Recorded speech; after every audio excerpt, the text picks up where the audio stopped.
একটি বিশেষ ঘোষণা। করোনা ভাইরাস বিষয়ে আমরা প্রায় সকলেই সম্প্রতি অবগত হয়েছি।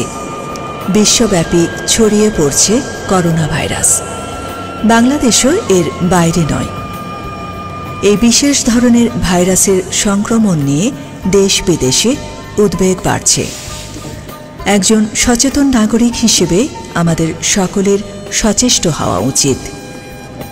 বিশ্ব স্বাস্থ্য সংস্থার মতামত অনুযায়ী বারবার হাত ধোয়া, সর্দি, কাশি, জ্বর বা অসুস্থ ব্যক্তির কাছ থেকে নিরাপদ দূরত্ব বজায় রাখা, অপরিষ্কার হাত দিয়ে কখনো নাক, মুখ, চোখ স্পর্শ না করা, কাশি বা হাঁচি দেওয়ার সময় নাক, মুখ, রুমাল, টিস্যু বা কনুই দিয়ে ঢাকা আপনাকে ভাইরাসে সংক্রমণে বাধা সৃষ্টি করতে পারে। প্রয়োজনে অসুস্থ ব্যক্তি ঘরে থাকবেন।